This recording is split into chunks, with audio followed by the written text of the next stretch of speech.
কেমন আছো বন্ধুরা? আমরা এমনিতে ভালোই আছি, কিন্তু হঠাৎ করে জানো তো মামামের না শরীরটা হঠাৎ করে খারাপ হয়ে গেছে।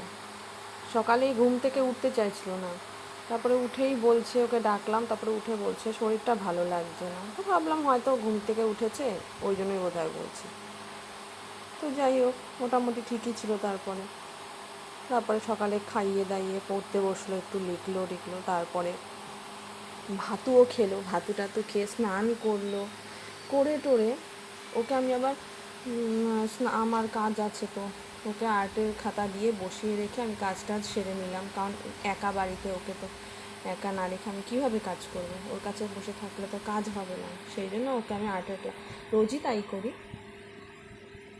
ওকে আর্টের খাতা দিয়ে বসিয়ে তারপরে আমি কাজগুলো সারি।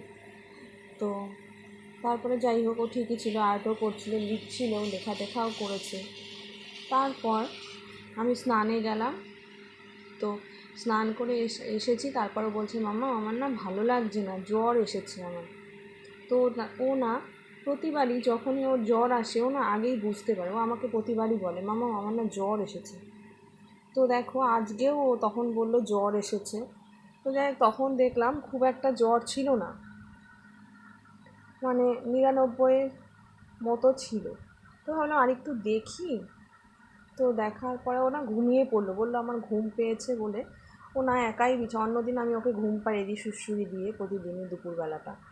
তো আজ না ও নিজেই একাই শুয়ে ঘুমিয়ে পড়লো।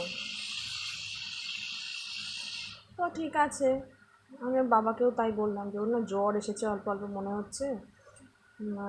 তো মনে হয় আসবে পরের জ্বরটা। 99 মতো ছিল। তো সেই জন্য আমি না ওকে ঘুমাচ্ছে জন্য আমি আর ডিস্টার্ব করলাম না, থাকো ঘুম থেকে উঠলো এখন। তো এখন না আমি দেখছি গাটা আরও গরম। তো এখন না আমি মেপে দেখলাম, দেখো বন্ধুরা, এই দেখো ওর জ্বর না 1-এর একটু বেশি আছে। তো সেই জন্য আমি প্যারাসিটামলটা দিয়েই দিলাম, খাইয়ে তো দিয়ে আগে, তারপর জ্বরটা আগে কমুক। তো সেই জন্য একটুখানি 2-3 বার একটু 2-3 চামচ আর কি ভাত খাইয়ে ওকে আমি ওষুধটা খাইয়ে দিলাম, যাতে ওর খালি পেটে ওষুধটা খাবে, সেই জন্য। তো দেখি এখন কখন জ্বরটা কমে। 4টার সময় ওকে ওষুধটা খাওয়ালাম আর কি। এখন 4:15 বাজে, দেখি কখন কমে ওর জ্বরটা।